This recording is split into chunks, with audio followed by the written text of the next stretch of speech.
जय श्री राम। जय गुरुदेव। रोज की तरह प्रार्थना करते हैं और सत्र को आरंभ करते हैं। प्रार्थना के लिए हाथ जोड़ लीजिए, आंखें बंद करिए। एक लंबी गहरी श्वास लें।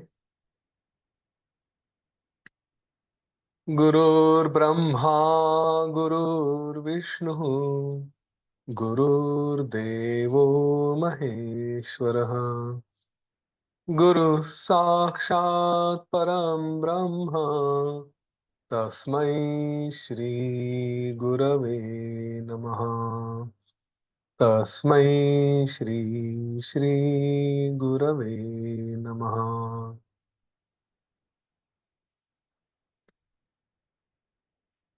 गुरुदेव से प्रार्थना करें, भगवान श्री गणेश से प्रार्थना करें। यह प्रवास ऐसे ही चलता रहे। इस जीवन में चाहे आने वाले जीवन में जो भी है, ज्ञान के मार्ग पे सदा रहे और बढ़ते रहे। इसमें कोई बाधा ना आए। अति सुंदर यह प्रवास हमें आनंद देता रहे। इसमें हम आगे बढ़ते रहे।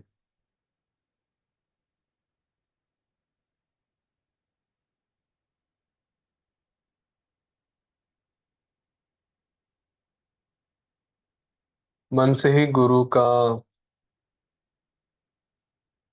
भगवान श्री राम का, ऋषि वशिष्ठ का, भगवान श्री गणेश का धन्यवाद करें। उनके प्रति सदा कृतज्ञ रहे।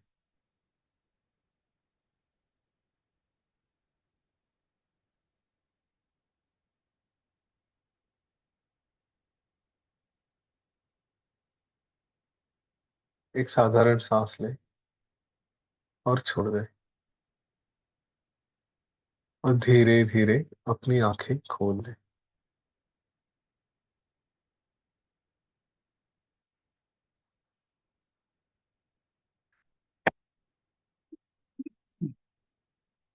जय गुरुदेव।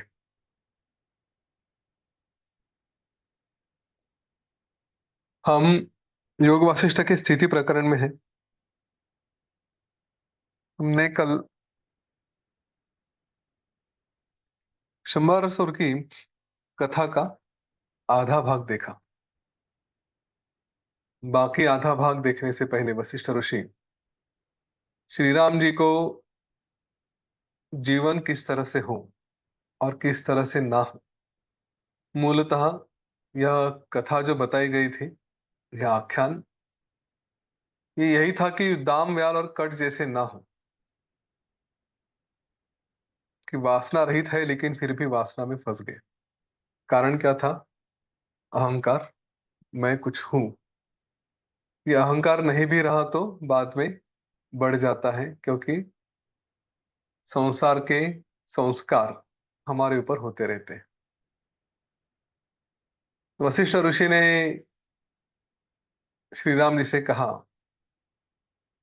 कि यह जो बुद्धि होती है, हाँ, यह मेरा है या मेरा हो जाए, यह मुझे प्राप्त हो जाए, ऐसी जिसकी बुद्धि होती है, ऐसे पुरुष का नाश तुरंत हो जाता है।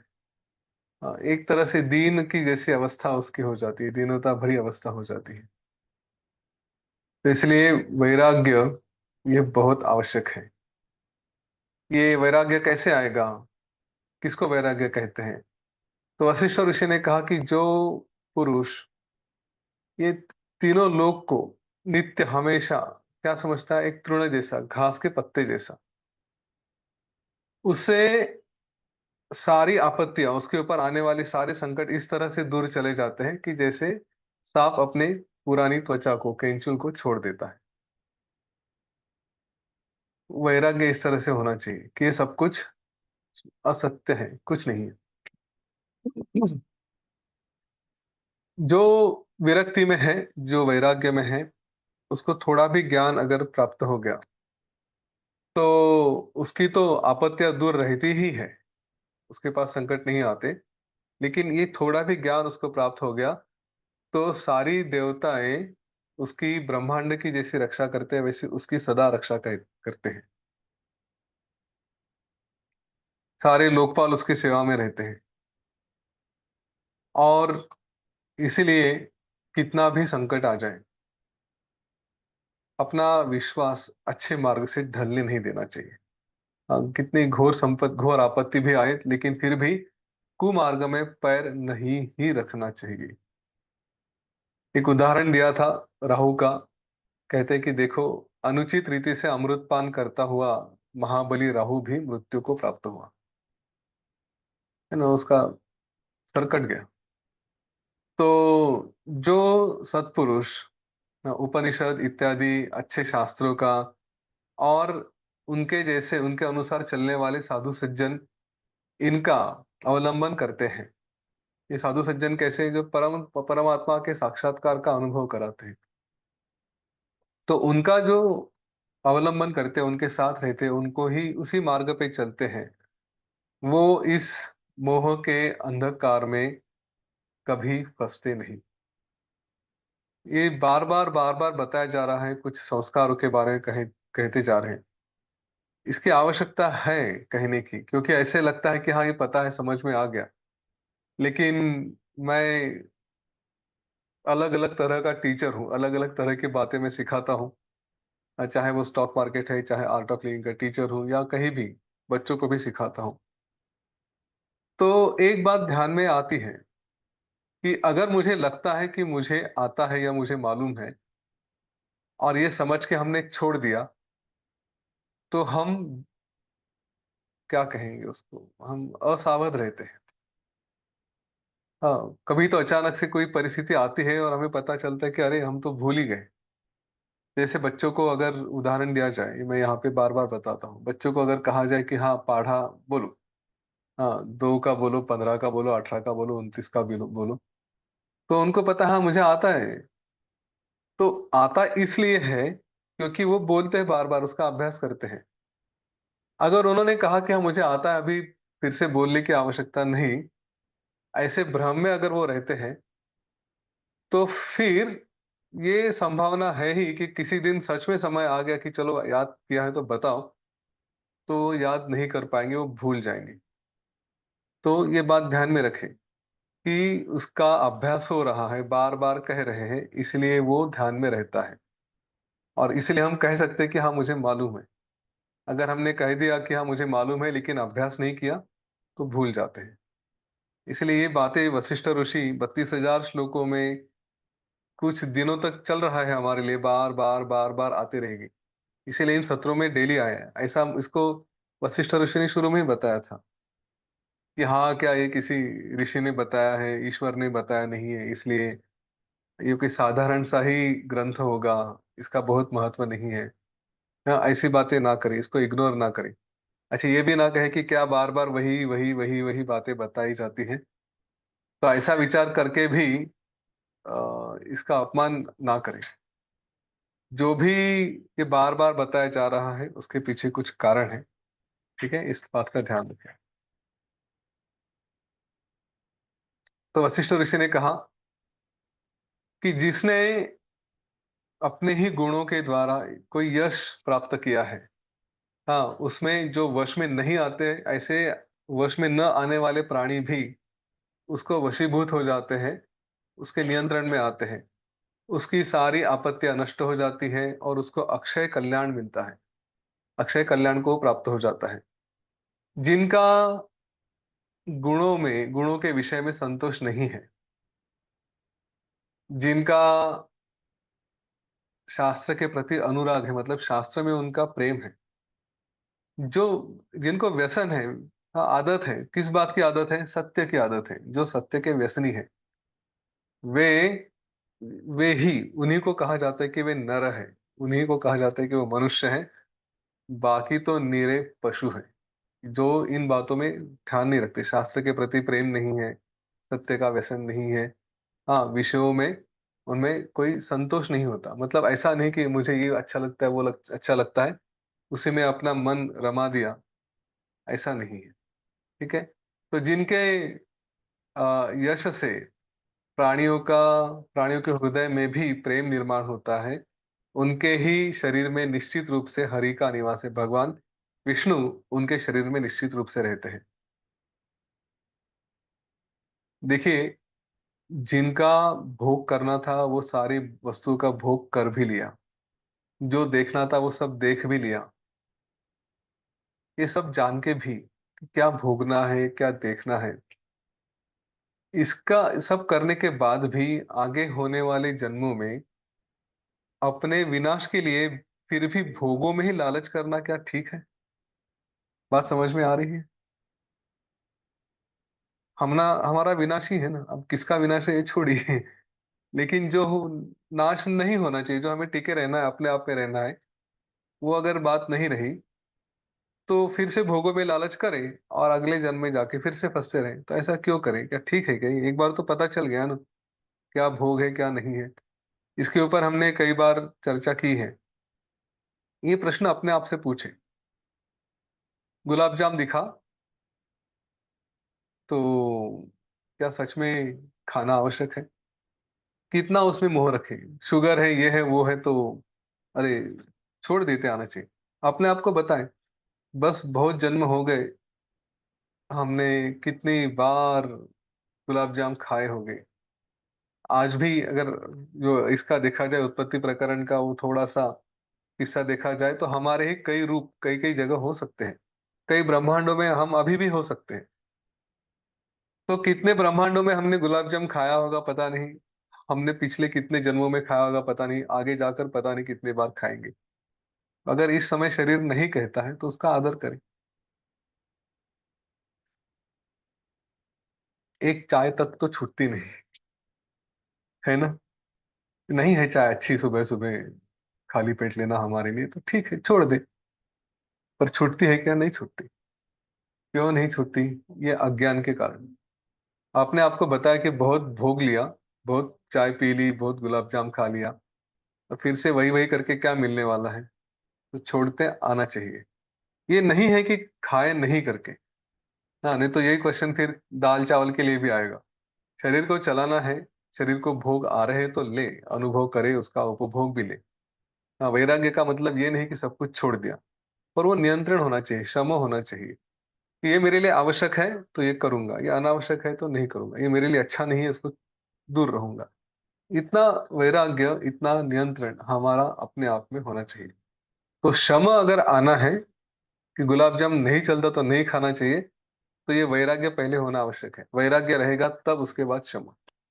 इसलिए षट संपत्ति में पहले विवेक, विवेक से वैराग्य, वैराग्य के बाद फिर शम दम तितिक्षा उपरति, श्रद्धा और आ, जो छह छह ये कहे गए षट संपत्ति वो आती है, उसके बाद फिर मुमुक्षुत्व। ठीक है। चलिए। तो ये जो साधु हैं, हाँ, इनके पास ऐसे गुण आते कि जो स्वर्ग तक प्रसिद्ध है। तो उनके उन जैसे साधुओं से जीवन में अगर लेना है तो वाह वाही लेनी चाहिए, उनसे हमारी तारीफ हो। इनकी जो तारीफ हमारी होती है वही कीर्ति और इन सज्जनों की वाह वाही हमारी मृत्यु से रक्षा करती है। तुच्छ भोग हमें कभी भी मृत्यु से बचा नहीं सकते। ठीक है, तो भोगों के पीछे भागेंगे तो मृत्यु, और ऐसे कार्य करेंगे कि जिसमें साधु जनों से हमारी वाहवाही होगी, तो शायद मृत्यु से रक्षा हो सकती है। ठीक है।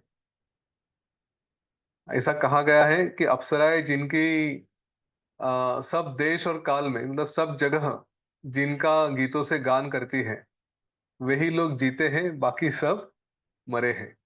तो किस प्रकार का यश संपादन किया जा सकता है? इस पर वशिष्ठ ऋषि कहते हैं, परम पौरुष का अवलंबन कर, मतलब घोर प्रयत्न करके, अच्छे उद्योग का अच्छे उद्योगों का ग्रहण करके, और कोई उद्वेग के बिना। ठीक है, मन में कोई ऐसा उद्वेग नहीं होना चाहिए, उसके बिना शास्त्र के अनुसार अगर कोई आचरण करे, ऐसा कौन है कि जिसको सिद्धि प्राप्त नहीं होगा? सबको हो सकती है, परंतु प्रयत्न सही होने चाहिए, उद्योग सही होने चाहिए, शास्त्र के अनुसार आचरण होना चाहिए और उद्वेग नहीं होना चाहिए। जिन्हें इस तरह से प्रयत्न कर जो इस तरह से प्रयत्न करते हैं सिद्धि के लिए, उन्हें सिद्धियों के लिए जल्दी नहीं करनी चाहिए, त्वरा नहीं करनी चाहिए। क्योंकि एक समय के बाद वो अपने आप से सिद्धि उत्तम फल देती है। शोक, भय और क्लेश का त्याग कर, शीघ्रता के आग्रह को छोड़कर, शास्त्र के अनुसार व्यवहार करना चाहिए, अपना विनाश नहीं करना चाहिए। अगर आपको जीवन में सक्सेस लाना है किसी भी क्षेत्र में, और अगर कोई क्षेत्र नहीं तो कोई भी एक क्षेत्र पकड़िए। ये दो बातें मैं आपको बता देता हूँ। पहली बात कि आपको समझिए यूपीएससी की एग्जाम क्रैक करनी है, तो ये बातें पक्की मन में होनी चाहिए। जी जान लगा के प्रयत्न करनी चाहिए, पौरुष प्रयत्न। उसके बाद अच्छा कार्य कर रहे हैं उसके प्रति ध्यान रखें, शास्त्र के अनुसार। शास्त्र कौन से हैं? यूपीएससी के लिए जो जो भी शास्त्र होते हैं कि आपको इस तरह से पढ़ाई करनी चाहिए, ये फॉर्मूले हैं, इस तरह से रखो, घर में चार्ट बना के रखो, जो भी है इस तरह से प्रयत्न करें तो उसको साध्य होता है।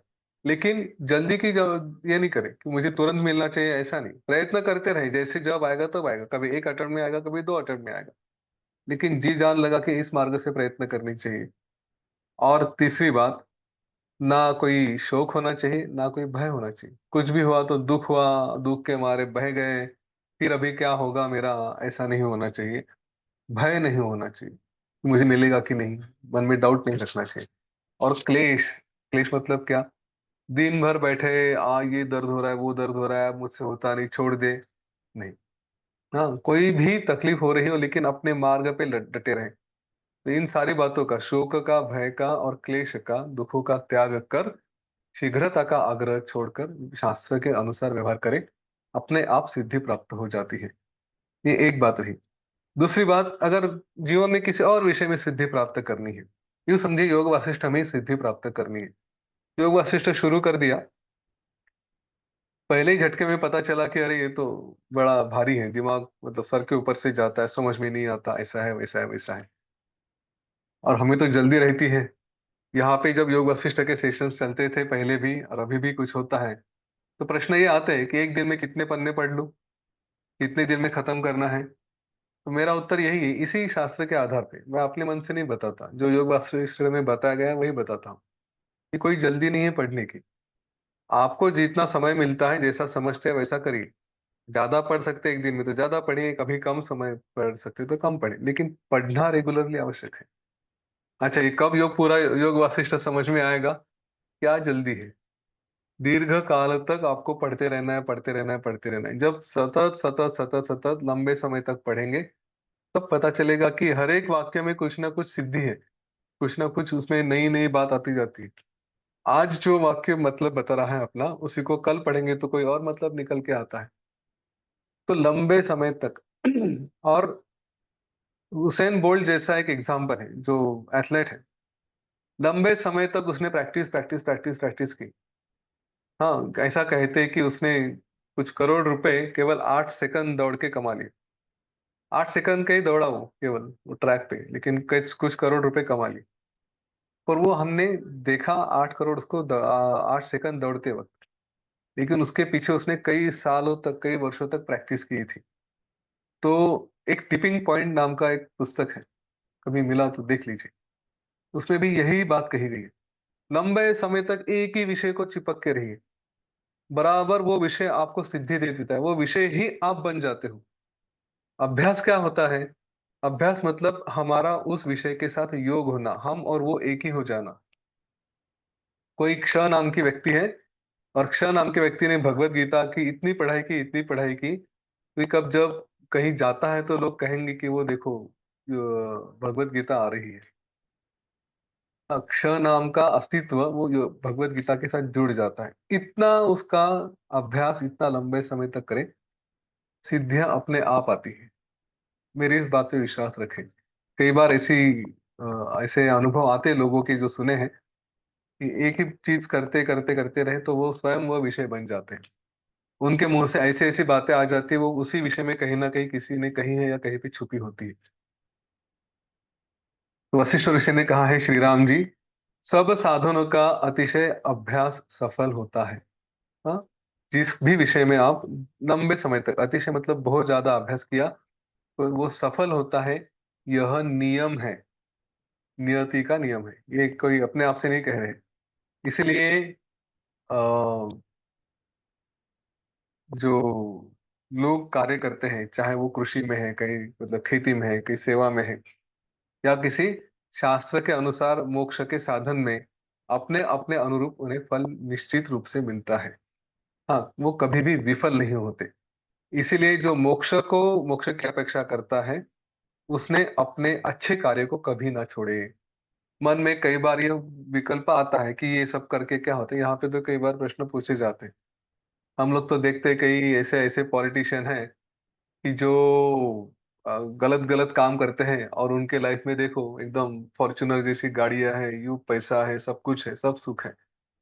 और हम यह भी देखते हैं कि जो ज्ञान के मार्ग पे है, ध्यान के मार्ग पे, सब कर रहे हैं, लेकिन जीवन में दुख ही दुख है, पैसे के साथ कमी है, रिलेशनशिप में प्रॉब्लम्स है ना, या हेल्थ के इश्यूज आते हैं, ऐसी सारी बातें हमने सुनी है। तो क्या करें, ऐसे लोग क्या करें जिनको हम पॉजिटिव निगेटिव ये अपने एंगल से लेबल लगाते हैं। इस बात पे बाद में देखेंगे, लेकिन किसी के हेल्थ इश्यूज है तो हम उसको निगेटिव कहते हैं। ये तो हमने कहे हुए लेबल से, हमने कहे हुए अवस्था है। उनके मन में क्या है वो देखेंगे। तो उन लोगों के लिए क्या पर्याय है? क्या वो, अगर कोई बीमार पड़ रहा है, नियमित रूप से सुदर्शन क्रिया साधना करके भी, हालांकि ऐसा होने की संभावना कम है, लेकिन कुछ हो रहा है उसको, तो ये सब कुछ छोड़ दे, आराम से बैठे, जो भी बाहर का खाना है पीना है सब कुछ करते रहे? क्या चॉइस है? अगर मोक्ष के मार्ग पे है तो सन्मार्ग का ही उपयोग करे। उसका जो फल मिलना है वो अच्छा ही मिलेगा, आज नहीं तो कल, जब भी मिलेगा वो मिलेगा। शास्त्र के अनुसार जो शुभ मार्ग बताया गया है, उसमें असाध्य तो कुछ भी नहीं है। हाँ, शास्त्रीय महान उपयोग उद्योग से हमने देखा, विश्वामित्र जी ने भी बार बार कठोर तपस्या की, और फिर वो, जो उन्हें सहज नहीं हो सकता था, वो उन्होंने प्राप्त किया, ब्रह्मर्षि बन गए। हमने विश्वामित्र की कथा सुनी थी कि कैसे उन्होंने अपने प्रयत्नों से ब्रह्मर्षि पद प्राप्त किया। उसके बाद उदाहरण दिया है सावित्री का। हमने वो भी देखा कि सावित्री के पति के प्राण तो वो लेकर जा रहे थे यमराज, तो उनके पीछे जा जाकर जब यमराज ने कहा कि चलो तुम कुछ भी मांग लो सिवाय सत्यवान के प्राण को छोड़कर, हाँ, और कोई वर मांग लो मैं दे दूंगा। तो सावित्री ने बड़ी होशियारी की। उसने क्या किया, जो प्राप्त करना था, देखिए, मन में पूरा तय करके आई थी कि लेके ही जाऊंगी, तो कैसे किया? उन्होंने कहा कि ठीक है, मैं सत्यवान के प्राण नहीं मांगती, सत्यवान से मेरे 100 लड़के हो ऐसा मुझे वर दो। तो सत्यवान को तो लौटना ही था ना। तो इसलिए अपने पति को परलोक से वो सावित्री लेकर आई। तो इसलिए ऐसा कोई भी उद्योग नहीं है जिसका निश्चित रूप से, जो ऐसा कोई भी शुभ उद्योग नहीं है कि जिसका अच्छा फल ना मिलता हो। लेकिन अहम भाव के बारे में भी ध्यान रखें। हाँ, जैसे व्यर्थ कल्पित, व्यर्थ मतलब कि बिना कारण, कुछ कोई कारण ही नहीं था, ऐसे कारण से कल्पना करके उस अहम भाव के कारण दाम व्याल और कट, ये असंख्य जन्म मरण में फंसते गए। हाँ, उसी अहम भाव ने उनके मन में मोह उत्पन्न किया। वैसे ही बिना कारण जो निर्माण हुआ अहंकार है, उसमें कई लोग उसमें फंसते हैं, और वही मोह में चले जाते हैं, जन्म मरण के चक्कर में फंसते रहते हैं। मैं ही यह शरीर हूँ, यह देह ही मैं हूँ, इस प्रकार के अज्ञान के कारण सभी लोग दुख में फंसते, सभी लोग अनर्थ में जाते हैं। इसके जैसा दूसरा अज्ञान न इस संसार में हुआ है और न होगा। कौन सा अज्ञान? मैं ये शरीर हूँ। जब भी हम कहते हैं मैं, तब किसको मैं कह रहे हैं, ये थोड़ा सोचे, और इस अहंकार से बचे।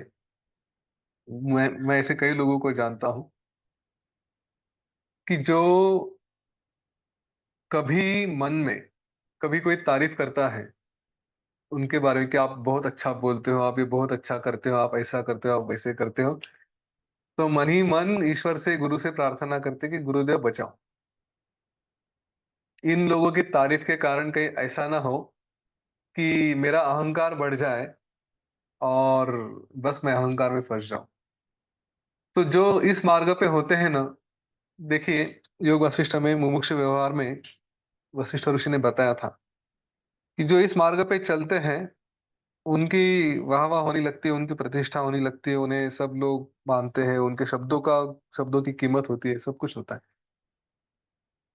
पर उसका अर्थ ये भी है कि साथ में अहंकार बढ़ने की भीति भी डर भी होता है। तो इसलिए अपने आप को बचाएँ। हमेशा जब भी कोई तारीफ़ करने लगे, जब भी कोई प्रशंसा करने लगे, तो अपने आप को तुरंत गुरु के चरणों में लेके जाएँ, बचाओ, बचाओ, बचाओ, बचाओ। ये कुछ आ रहा है, अहंकार आ सकता है, मुझे इससे दूर रखो। मैं कुछ भी नहीं हूँ। तो इसीलिए जो हमेशा इस जगह पे बैठ के मैंने बड़े-बड़े लोगों को सुना है। गोविंद देव गिरी महाराज को सुना है। एग्ज़ैक्टली वही बात वो कहते हैं, कि यहाँ पे बैठ के जो मैं अपने ज्ञान से बताऊँगा वो आपको कितना फ़ायदा देगा मुझे पता नहीं। मैं बताने वाला हूँ, मुझे फ़ायदा है। बाकी तो हम मेरे जैसे जो लोग हैं, गोविंद देव गिरी तो पहुँचे हुए हैं। मैं अपने साधारण हिसाब से अगर कहूँ तो मैंने पहले ही बोल दिया, कि जो अगर अच्छा लगता है वो गुरुदेव का है, अगर कुछ खराब लगा तो उसका दोष मुझे दे दीजिए। बस अहंकार से बचिए। जिस जिस अधम पुरुष को अहंकार के पिशाच ने अपने चंगुल में फंसा लिया है, उसको वहां से छोड़ने के लिए, छुड़ाने के लिए ना शास्त्रों में सामर्थ्य है, ना मंत्रों में सामर्थ्य है। अहंकार इतना भयंकर है, उसको कोई नहीं समझा सकता, उसे कोई छुड़ा नहीं सकता। तो फिर श्री रामचंद्र जी ने पूछा कि हे भगवान, यदि ऐसा है तो किस उपाय से इस अहंकार नहीं बढ़ता? हाँ, इससे ऐसा उपाय कहिए कि इस अहंकार का जो भय है, उससे कैसे छूटूँ? उसकी निवृत्ति का उपाय मुझे बताइए। तब वशिष्ठ ऋषि ने कहा, हे श्री रामचंद्र जी, जो अपने सदा-सदा स्मरण से बार-बार अपने आप को ये बताए कि मैं आत्मा, हाँ, अपना जो आत्म स्वभाव है, मैं आत्मा ही हूँ और इस तरह से उस अपने दर्पण को निर्मल रखता है। मैं और कुछ आने ही नहीं दूँगा अपने ऊपर। वह अहंकार से बच सकता है, उसका अहंकार नहीं बढ़ता। जो बार-बार ये बताएगा अपने आप को, ये पूरा जगत जो दिख रहा है वो इंद्रजाल जैसे है, झूठा है। इसलिए ना मुझे स्नेह होना चाहिए, ना वैराग्य होना चाहिए। देखिए, वैराग्य ना होना चाहिए का अर्थ क्या है? झूठा वैराग्य नहीं, ये नहीं करूँगा, वो नहीं करूँगा। मतलब अपनी ज़िम्मेदारियाँ भी छोड़ दी, ऐसा नहीं। और स्नेह भी नहीं होना चाहिए। तो इससे मुझे कुछ नहीं, ना स्नेह है, ना वैराग्य है। ऐसा जो मन में ध्यान करता है, उसमें अहंकार उत्पन्न नहीं होता। जिस पुरुष के आत्मा में अहंकार नहीं है और यह सारी दृश्य शोभाएँ भी नहीं है, वो अपने आप से उसका अहंकार मिट जाता है। उसका अहंकार बढ़ता नहीं। अंदर अहम, बाहर ये जगत। हाँ, ये जो है ये उपादेय, मतलब कि ये नहीं चाहिए और ये चाहिए। ये जो हमारी दृष्टि होती है ना, हम कहते हैं ना बीमारी नहीं चाहिए, मुझे बीमारी नहीं चाहिए, लेकिन मुझे पैसा बहुत चाहिए, मुझे अच्छी हेल्थ चाहिए। मैं जितना चाहे उतना खा सकूँ, जितना चाहे उतना घूम सकूँ, पर मुझे तकलीफ नहीं होनी चाहिए। तो ये जो चाहिए और नहीं चाहिए, ये दोनों बातें जब नष्ट हो जाती है, तो उसमें एकदम से प्रसन्नता आती है और अहम भाव उसका नहीं बढ़ता। मैं यानी दृष्टा, चित्त यानी दर्शन और जगत यानी दृश्य, ये त्रिपुटी कही गई है। हाँ, दृष्टा, अ, दर्शन और दृश्य। तो दृष्टा कौन है? मैं हूँ। दृश्य क्या है? ये जो दिख रहा है वो सब दृश्य है। दर्शन क्या है? जो उसका इंप्रेशन अंदर में आ रहा है। इसका उदाहरण मैंने पहले कभी दिया था कि देखने वाला मैं हूँ, दृश्य क्या है? वहां पे सामने है रस्सी पड़ी हुई, दिख क्या रहा है? सांप दिख रहा है। तो ये 3 अलग-अलग बातें कही गई ना, मैं और ये और जो मेरे ऊपर इंप्रेशन आ रहा है वो, ये सब कुछ, ये ज्ञान ही शत्रु जैसा है। इसमें से कुछ नहीं, सब कुछ एक ही होना चाहिए। अलग-अलग जो मुझे दिख रहा है, ये जो समझता है, उसमें अहम भाव नहीं बढ़ता, वो अहम से दूर रहता है। अहंकार के बारे में वशिष्ठ ऋषि बता रहे हैं कि किससे क्या है और इसी का सारे अनर्थों का कारण ये है। हमने ये भी देखा दाम वाल कट अहंकार के रूप से कैसे फंस गए और क्यों फंसे? क्योंकि अज्ञान था। अहंकार नाम की कोई चीज़ होती है, ये उन्हें सिखाया नहीं गया था। तो जैसे-जैसे उनके ऊपर संस्कार होते गए, वो अहंकार में फँसते गए। अब श्री रामचंद्र जी पूछते हैं कि हे प्रभु, ये अहंकार का आकार क्या है? और ये इसका त्याग कैसे होता है? मतलब बुद्धि से, शरीर से इसका त्याग कैसे होता है और इसका त्याग होने पर क्या फल मिलता है? तब वशिष्ठ ऋषि जी कहते हैं कि इस त्रिलोक में 3 प्रकार के अहंकार हैं। इसमें से 2 अहंकार ऐसे हैं कि जो सूक्ष्म आत्मा के जैसे संबंधित हैं या सर्व के आत्मा के से संबंधित हैं, और तीसरा एक अशास्त्रीय अहंकार है जो त्याज्य है। तो 3 में से 2 अहंकार का स्वीकार करें, तीसरा आप छोड़ दें। अब वो क्या है 3, वो वशिष्ठ ऋषि बता रहे हैं, इसको ज़रा ध्यान से सुनिए। एक है कि मैं सब कुछ हूँ, जो भी ये सब विश्व ये मैं ही हूँ। हाँ? और अपने स्थान से कभी भी न हिलने वाला, न च्युत होने वाला, जो अपनी जगह स्थिर है, अच्युत है, वही मैं परमात्मा हूँ। इस प्रकार की जो भावना करता है, ठीक है? मेरे से इसमें इस जगत में अतिरिक्त कुछ भी नहीं है, जो कुछ भी है सब कुछ मैं हूँ, वो अहंकार है, उसे परम अहंकार कहते हैं, श्रेष्ठ अहंकार माना जाता है। ये अहंकार जीवन मुक्त पुरुष की मोक्ष प्राप्ति के लिए है, बंधन के लिए नहीं है। तो इसका अर्थ क्या है? जो हम सुनते हैं ना, वसुधैव कुटुंबकम, उसके लिए, उस योगी के लिए सब कुछ अपना ही है। किसी को वो पराया नहीं मानते। ये अहंकार की भावना थोड़ी समझ लीजिए। अगर किसी झुग्गी में, बस्ती में जाके काम करना पड़ा, वहां पे किसी का दुख देखा, कुछ देखा, तो हाँ, अपना ही है। हाँ, उसके बारे में कोई भावना नहीं होनी चाहिए, उसके साथ आसानी से घुल मिल जा सके। वही किसी बड़ी पार्टी में चले गए, बड़े बड़े ऑफिसर के, और वहां पे हम बैठे हैं, तो अरे मैं इनसे कुछ कम हूँ या कुछ, ये मेरे से श्रेष्ठ हैं, ऐसी भी भावना नहीं आनी चाहिए। उनके साथ भी आसानी से मिलते आना चाहिए। तो सबके प्रति मैं ही ये हूँ, यही मेरे हैं, ये सब कुछ मैं ही हूँ। ये जो भावना होती है, ये श्रेष्ठ प्रकार का अहंकार कहा जाता है। इसमें ना अपने आप को कम समझते हैं, ना अपने आप को ज्यादा समझते हैं। दूसरे का सुख दुख ही अपना सुख दुख माना जाता है। बस इस सुख दुख के बारे में थोड़ा सा ध्यान रहे कि कुछ अपने मन को बिगाड़े नहीं। कुछ कुछ लोग ऐसे होते हैं कि किसी का दुख देख लिया तो रोने लग जाते हैं। भाई, उससे कुछ फायदा नहीं होने वाला। उसके दुख, ये उसके भोग हैं, वो रहेंगे। हम अगर कुछ उसको मदद कर सकते हैं तो करें, वरना उसके दुख को अपने अंतरात्मा में ना लेके आए, क्योंकि वो भी टेम्पररी है और हम भी टेम्पररी हैं। तो जो चल रहा है दुनिया का चक्कर ऐसे ही है। इसमें ज्यादा अपने आप को क्या कहे, बहुत ज्ञान में ले जाकर सब कुछ मैं, अब मेरा ही है और सबके दुख मेरे हैं, ऐसा नहीं। ऐसे दृष्टि से मत देखें। सब मेरे हैं, ये देखें। उनके लिए जो कर सकते हैं वो करें। दूसरी बात, दूसरा अहंकार है कि अपने इस केश का, बाल का, हाँ, उसके अग्रभाग का 100वां हिस्सा बनाएगा, 100 भाग करेंगे। और इस तरह से वो कुछ भी नहीं है, छोटा सा, जैसे उसको कुछ है ही नहीं, इस तरह से कहेंगे। तो मैं वो हूँ, सबसे अतिरिक्त हूँ। वो जो दूसरी बुद्धि होती है, सूक्ष्म बुद्धि है, उसको कहा गया है, वो शुभ अहंकार है, वो भी सूक्ष्म अहंकार है, कि वह भी मोक्ष के लिए ही है, बंधन के लिए नहीं है। तीसरा अहंकार, तो ये दूसरा अहंकार क्या था कि मैं एकदम सूक्ष्म हूँ। अब जो सूक्ष्म है वो हर जगह रहेगा, सभी का वो भाग बन के रहेगा। तो इसीलिए उसका दूसरा अहंकार कहा गया है। तीसरा है कि यह जो हाथ पैर सब कुछ है, यह शरीर है, यही मैं हूँ। मतलब मैं कौन हूँ? ये शरीर।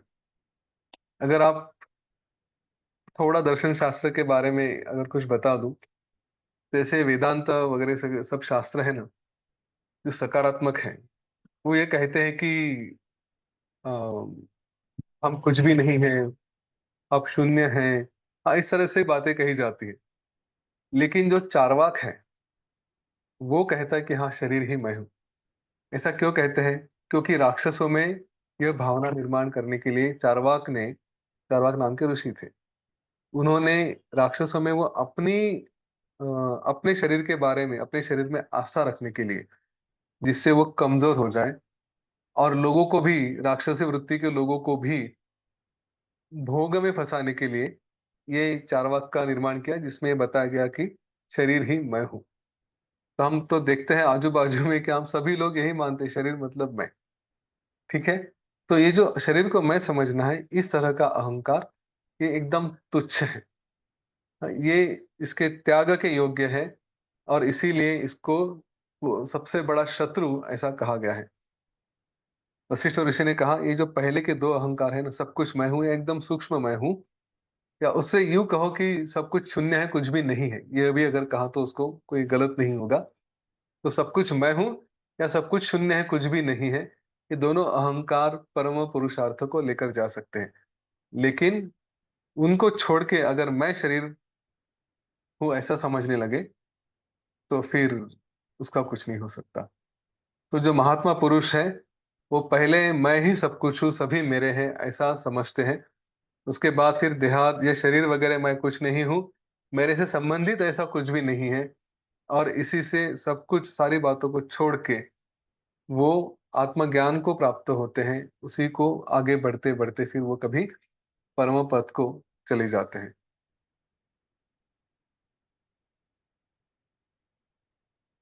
ज्ञान और विवेक, ये अगर नहीं रहे, तो कठिन अभ्यास करने के बाद वासना, वासना से मुक्ति, ये संभव हो सकती है। लेकिन ये वासना भी बार बार अगर संस्कार बनते गए तो फिर से आ सकती है। परंतु ज्ञान और विवेक अगर पक्का रहा, तो उसका तो अकल्याण, मतलब उसका नुकसान करने के लिए ईश्वर देवता भी समर्थन नहीं होते, वह उनका आत्मा हो जाता है। ऐसा कहते हैं, तस्य हन देवाश्च ना भूत्या ईशते, आत्मा हेषाम स भवति। ऐसा कहा गया है कि जो इसके पास ज्ञान और विवेक है, पक्का है, उसको कोई कुछ हिला नहीं सकता, कोई कुछ नुकसान नहीं कर सकता, उसको देवता भी बंधन में नहीं डाल सकते। इसीलिए ये जो भीम, भास और दृढ़, ये तीन राक्षस उसने, शंबरासुर ने निर्माण किए थे, वो उनकी कथा बन जाती है।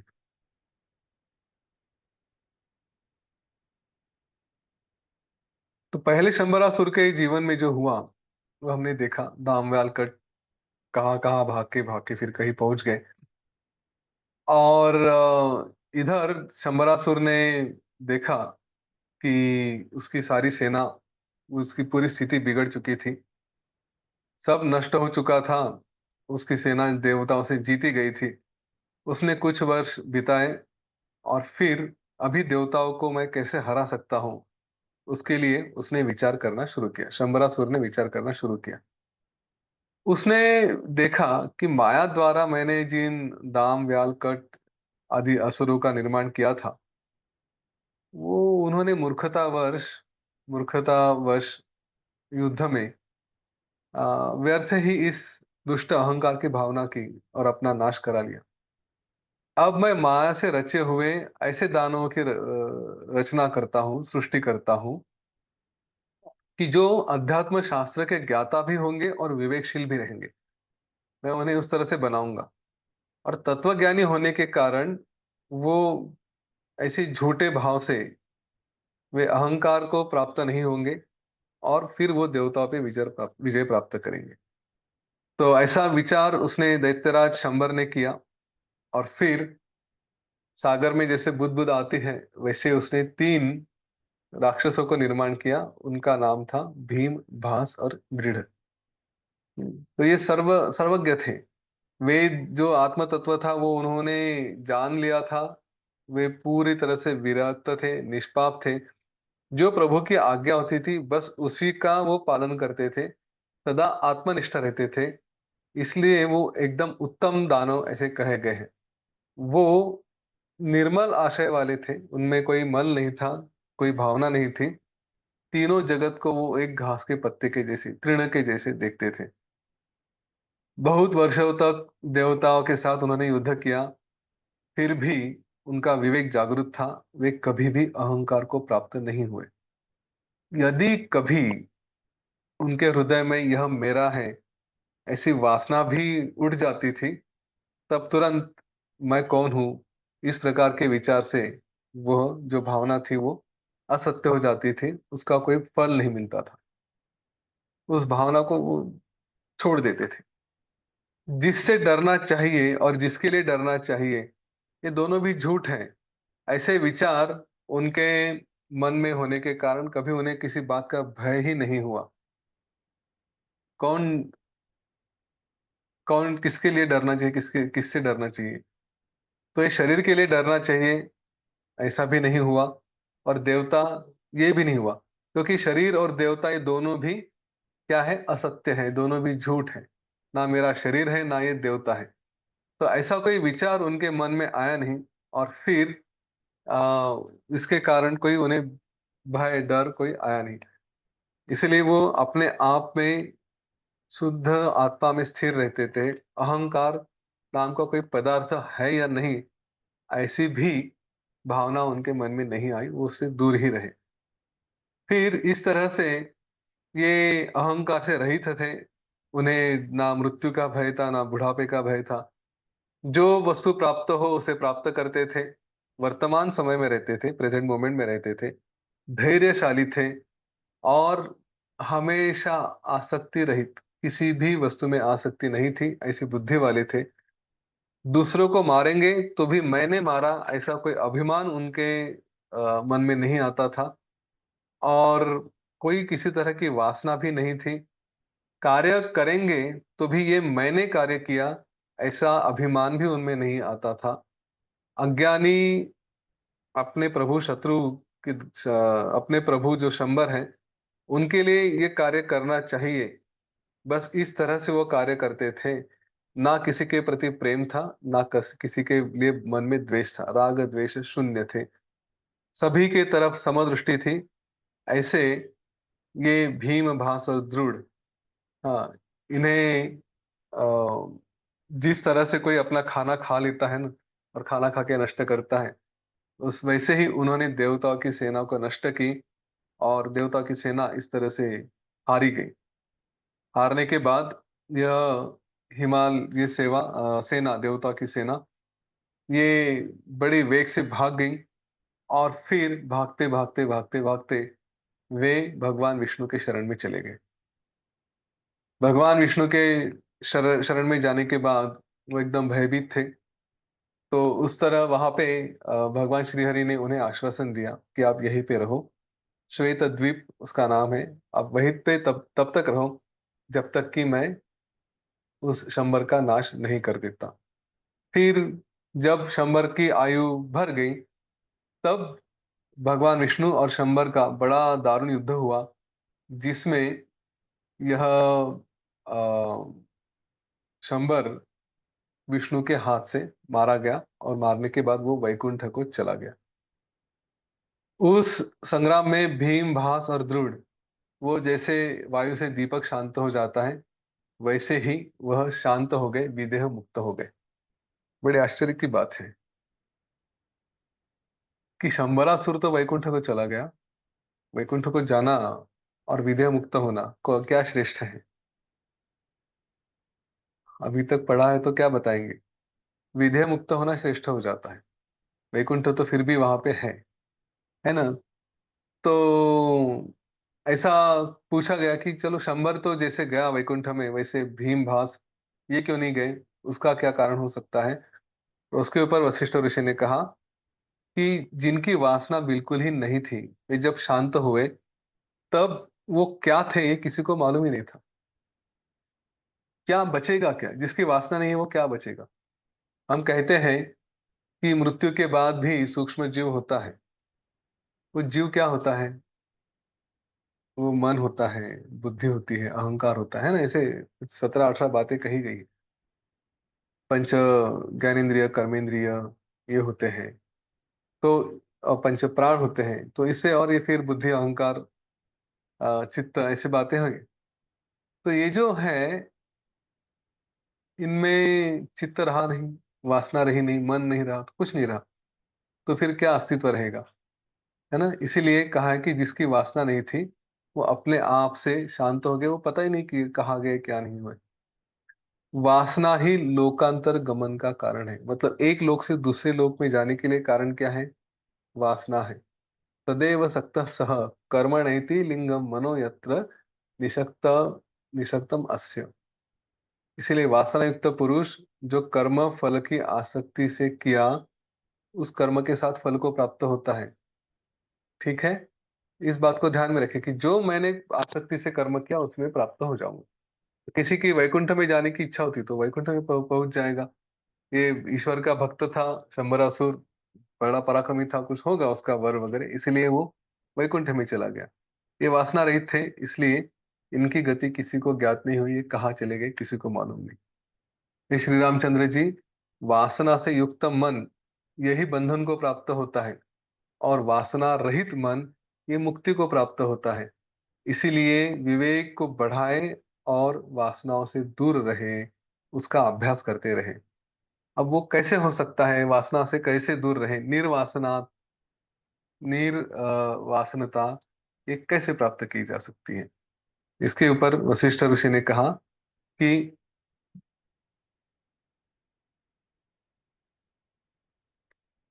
चिरकाल के विचार से और समाधि में जो अभ्यास करते हैं उसमें जो आत्म तत्व का साक्षात्कार होता है, उसने उससे वासना नष्ट हो जाती है।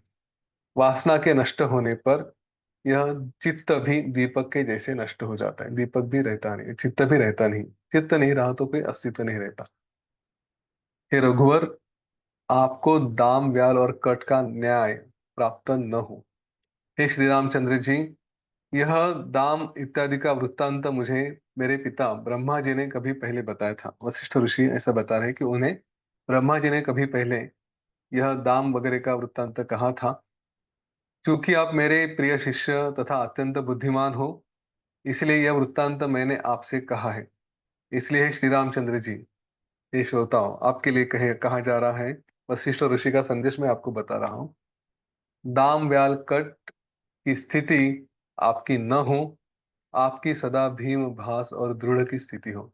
देखिए, भीम भास दृढ़ पराक्रमी थे, चाहे राक्षसी थे, लेकिन मुक्त थे, अपना कार्य करते थे। तो चाहे आप युद्ध करें, चाहे आपको जो भी करना है, लेकिन अपने क्षेत्र में बड़े बड़े कार्य करें। वैराग्य के बारे में फिर से कहूंगा, ये भावना ना रखे कि मुझे कुछ नहीं करना है, मैं ऐसे ही हूँ, शांति से बैठा रहूं। ये नहीं करना है। एक बार मैं जो पहले बता चुका हूँ वो फिर से बताऊंगा। हमारे जैसे अध्यात्म के मार्ग पे चलने वाले लोग, यही इसके योग्य है कि पृथ्वी के सारे भोग हमें मिले। चाहे वो पैसा है, चाहे सत्ता है, चाहे कुछ भी है, इसका भोग अगर किसी ने लेना है तो हमारे जैसे लोगों ने ही लेना है।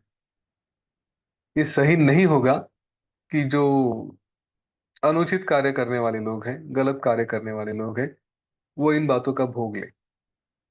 इसीलिए कभी मन में अगर वैराग्य आया है कि क्या करे पैसा कमा के, तो मैं कहूंगा कि फिर आप पैसा तो जितना है उतना है, मार्केट में जितना पैसा रहेगा उतना रहेगा, बाजार में आपने नहीं कमाया, कोई और कमाएगा। आप एक बहुत अच्छे इंसान हैं, आपकी किराना की दुकान है, और बाजू में कोई और एक दुकानदार है जो अच्छा नहीं है। अब आपने अगर अपनी अच्छे से सेवा नहीं दी, अब अच्छे से कारोबार नहीं किया, तो लोग उससे माल खरीदेंगे। वो उस पैसे का क्या करेगा? कुछ तो गलत काम कर सकता है अगर अच्छा इंसान नहीं है तो। और आपने वो पैसा कमाया तो पैसा तो लिमिटेड ही है ना। किसी को 5 किलो गेहूं लेने आपसे लेगा, किसी और से लेगा। अगर आपको पैसा मिला है तो आप क्या कर सकते हैं? आप दान कर सकते हैं, तप कर सकते हैं, तीर्थ कर सकते हैं, धर्म कर सकते हैं। अच्छे कार्य के लिए आप पैसा दे सकते हैं, और यही कार्य तो बढ़ाने हैं ना। तो आपको वैराग्य अगर आया है, तो ये मत करिए कि मैं पैसे नहीं कमाऊंगा। आप पैसा बहुत ज्यादा कमाएं और अच्छे कार्य में लगा दें, कोई प्रॉब्लम नहीं है। वशिष्ठ ऋषि ने अभी, हम थोड़े समय में, आने वाले 1-2 दिनों में हम उपशम प्रकरण शुरू करेंगे। तो उपशम में तो ये कहा ही गया है कि किस तरह से हम लोग अपने जीवन में पैसे कमाएं, किस तरह से उसका उपयोग करें, कितना पैसा कमाया जाए, ये सारी बातें वहां पे बताई गई है। तो पैसा कमाने से दूर ना रहे। भगवान श्री कृष्ण, श्री राम, श्री कृष्ण तो अष्टलक्ष्मी से युक्त थे। श्री राम जी, राजा जनक, बलि राजा, प्रहलाद, ये सब के सब राजा थे। पैसा कितना था, संपत्ति कितनी थी, भोग सब कुछ थे। किसी ने इन बात को छोड़ा नहीं है। तो इसलिए इस बात को मन में पक्का डाल दे कि सारे पृथ्वी के भोग मेरे जैसे अच्छे आदमी के लिए ही हैं, और उसी के लिए मैं प्रयत्न करूंगा। हाँ, भोगों में मुझे रस नहीं रहेगा, लेकिन जो आएगा उसका मैं अच्छा विनियोग कर सकूंगा, मैं अच्छे लोगों का उसका फायदा करा सकूंगा। इसीलिए गलत झूठा वैराग्य ना लेके आए। निष्क्रियता ये वैराग्य नहीं है। हाँ, निष्क्रियता मन की हो, लेकिन शरीर से कार्य बनते रहे। इस बात का ध्यान रखें। तो आज हम यहाँ पे रुकते हैं, और यदि कुछ प्रश्न है तो ले जाएंगे, वरना हम फिर कल मिलेंगे। कोई प्रश्न है?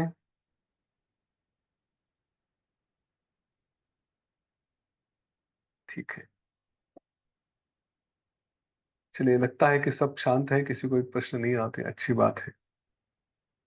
एक काम प्लीज करें, ज्यादा से ज्यादा लोगों को इसमें लेकर आए। ये मुझे मालूम था। हम शुरुआत हमारी 100 लोगों से हुई थी, अभी हम पता नहीं 30-40 तक आ चुके हैं। अंत होते होते कितने लोग रहेंगे, कितने लोग चले जाएंगे, मालूम नहीं।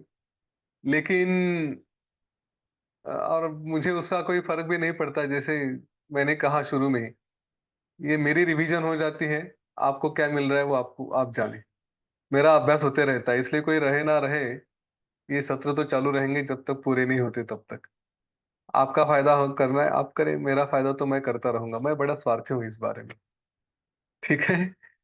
तो ज्यादा से ज्यादा लोगों को आप प्लीज बताइए आने के लिए। अपने शरीर से उनका, अपना अहंकार छोड़ के उनके लिए कुछ करें। किसी के लिए प्रयत्न कर सकते हैं तो करें। ठीक है। चलिए प्रार्थना करते हैं, और फिर आज का सत्र।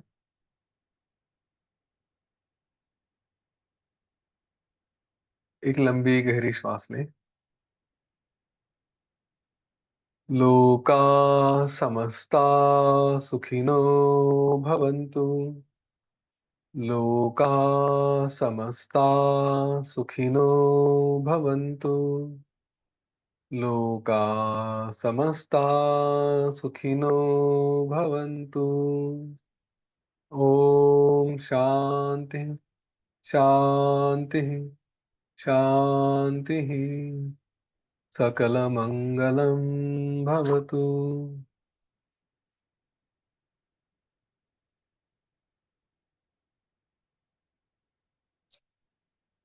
जय श्री राम। जय गुरुदेव।